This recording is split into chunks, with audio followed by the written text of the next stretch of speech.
When it comes to diagnostics, resets, bidirectional controls of your vehicle, the A30M truly does it all. This little pocket-sized device simply plugs into your car's DLC port, making setup incredibly straightforward. And I feel super confident that anyone can use it because since it's very easy to navigate, very easy to operate, and even for those that are new to DIY automotive, new to DIY automotive diagnostics, this thing empowers your DIY repairs with the aid of professional grade features. For example, you can scan all modules on your vehicle all the way from your ECM to your car's radio, for example. Also, the software has 23 special functions built in that will help you deal with those mystery check engine lights. The live data and the graphing capabilities of this device is super duper handy. And lastly, this thing actually has the ability to perform active tests. And again, that would definitely help you with your diagnostic journey. Best of all, this little powerful device comes with free lifetime updates, earning my highest recommendation. All right, guys, so we're inside the car now. We're going to go ahead and check this thing out. If you're familiar with XTOOL software, there's going to not be any surprises here.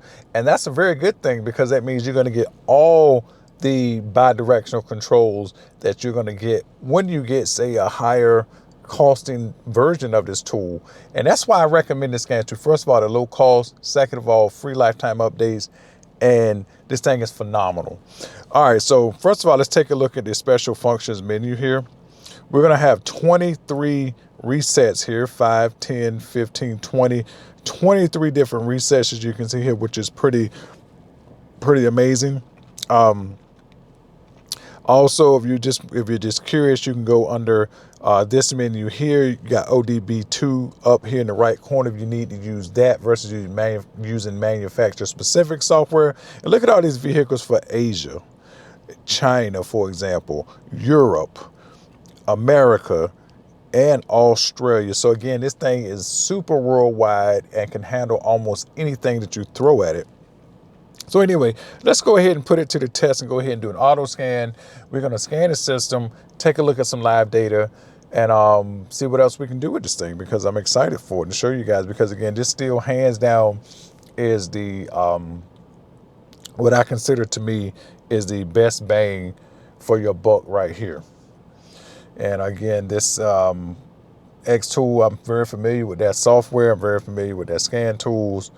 And again, not any sort of issue with the software, hardware, any of that. I've been using XTOOL for years, and I really enjoy how this stuff works. All right, so let's hit OK. You just hit OK here. Got the engine running. So we're just going to do automatic scan here. And as you can see, it just simply scans all your modules just like that.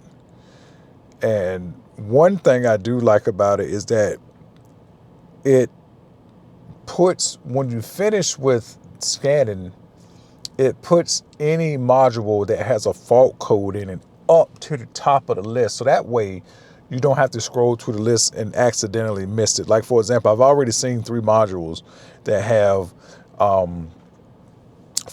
fault codes in them, and we'll see that that'll populate at the top here in a second.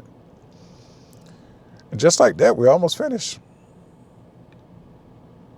Yep, just like that at the top, they put the 3 modules that we saw.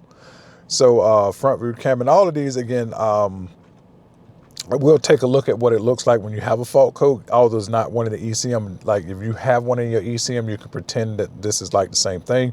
So we just go here, go to the second level menu, and we can hit read DTC, and it'll give you the actual DTC right here, right on the spot, and give you a small description of it as well.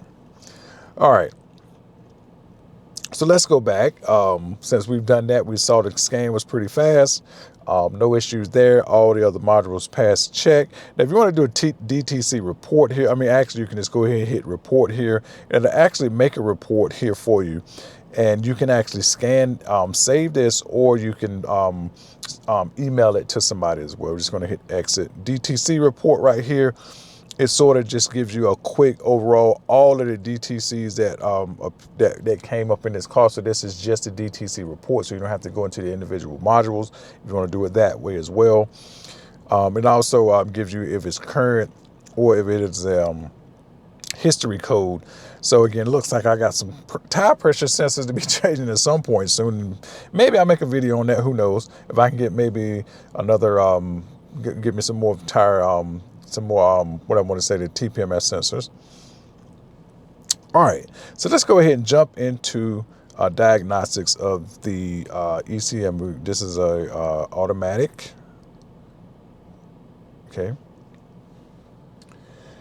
Okay, so what we want to do now, we're just going to go through a couple of these menus here, because really what I want to show you is that, for example, we're just going to look at the actuator tests here. Now again, actuator tests, these are all of the bidirectional control tests here that you can perform on a car, for example. And for example, let's just look at service bay tests. For example, this is an evap service bay test. If I wanted to do an evap test command, I can just sort of seal the system off. For example, I could do that. What else can we do here? Well, actually, listen, there's some purge and seal solenoid valve. So I want to do a purge and seal. You can do that here. This is a very common test to know how to use. Again, you get a lot of evap codes, for example. You can do compression tests. This is pretty amazing, where you can do an actual compression test right here, for example. The above conditions are not met. Yes, again, I've never done this before. I may actually do. Actually, I'm going to make a separate video just for this compression test. I'm interested in how that works. And you can do many other things. So we can see that there's plenty of bidirectional controls. And again, if you're not familiar with what bidirectional controls do, what it do is it lets you control components on your vehicle to see if they actually work or not. All right, so again, I just want to give you an example. I'm going to go to the transmission control module just to show you something. And what I want to show you is that under each module, you see you got actuator tests. If you click it, there is more. So in other words, all the actuator tests look under each module to see. Do you see? Let's look under another module, for example. Let's look under the instrument cluster here, for example. And let's see, we're 8-speed here. It's only one here. Yeah, 8-speed. We got a heads-up display. And we got I'm not sure, I believe it's this one. And all I got to do is check the RPO codes and I can get it. But anyway, we got actuator tests under the instrument cluster here, which is pretty amazing. So let's see what happens here. You got all of these sort of, so again, you may be able to do this. Let's do an instrument cluster gauge sweep here. You may be able to see it over here in the background. Let me just try this real quick and hit on right quick. And as you see, all of my gauges are just moving up and down. So again, if you're having problems, say with your fuel gauge or something like that, you could test that gauge just as simple, just like that. So you saw over here with the RPM gauge. Let's do it one more time. As you can see, the RPM gauge is going all the way over, coming back down. And also likewise with the fuel and the thermostat temperature sensor as well over here. All right. So let's go back out. So what else is important here? Well, besides you get free lifetime update, which I think is super amazing for a device like this right here. Let's go take a look. I'm going to ECM. We're just going to take a look. Oh, sorry, it's not a manual here. Let me back out for a second. We're going to take a look at some live data and just show you what the grafting capabilities of the unit looks like. Because again, it's always important, because if you're going to be using a device like this, you want to be able to do diagnostics. Of course. And diagnostics, a lot of times, live data is probably going to be, most of the time, it's going to help you more than anything most of the time. So anyway, you're going to live data. You can look at all of these things where you can get live data from here. You can go through here and get any of this stuff here. So if you watch my videos, you know I love fuel trims and you know I love oxygen sensors here. So what we're going to do, we're going to scroll down to the actual fuel trim data. All right. And we got, and you know I love my short term and long term. But let's just see, I think you can only plot 4 at a time, which is plenty. But let's just I don't know, let's add a few here. Let's see, can we, Hold on, let me go down here to the averages. Let's do that. I'll try to do 8 and see what happens here. Okay. That, whatever that is. So let's see. We're going to go to custom. And basically what it's going to do is custom the list. You just pull those active data points out of the list. But now if you want to see them grafted, we can hit combine. And we hit combine, as you can see, it only puts 4. It only takes the top 4, for example. So in other words, that's what I suspect. It's only, well, not even the top 4. Let me back up for a second, see which 4 it's actually using here. Yeah, it's only using the top 4. So let's hold up, short term. It looked like I'm using the average, for example. Let's do that again. Yeah, but anyway, the point what I'm making is you can only plot 4 data points at a time. And that makes total sense. So let's just go back here. And what I'm going to do is I'm just going to cancel selection. I'm just go back up to the top and get these 4 here for a better demonstration. I just wanted to demonstrate. I just wanted to see, could you plot more than 4? It doesn't appear that you can. And hit combine. And this makes the data graph here. So if you want to make the x-axis a little bit, you can change the x-axis here that way. Or you can change the y-axis by hitting the y-axis button up here. And if you hit that right there, it looks like it resets it here. And so that's how you can do that. The little circle button over here with the 2 arrows and a circle, you can sort of reset what that was. And yeah, it looks like you color coded here. So let me back up for a second. Maybe I missed something here. Give me 1 second. I think I missed something. Let me go back down to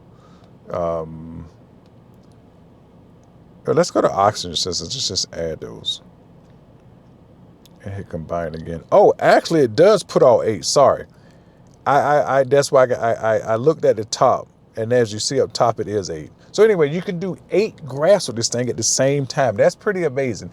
Maybe you don't need 8 at the same time, but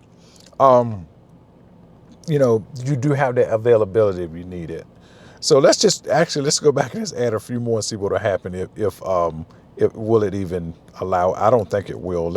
Only 8 data pairs up to 8 data pairs can be selected at a time, which is fine. That's more than enough to do diagnostics. Like some scan tools only allow 2. So there's another great feature in this scan tool is that, well, you get to graph 8 data pairs at once. And sometimes these sort of scan tools that's on the lower end, you only can graph 2 or even 4 at the same time. Here you can do 8.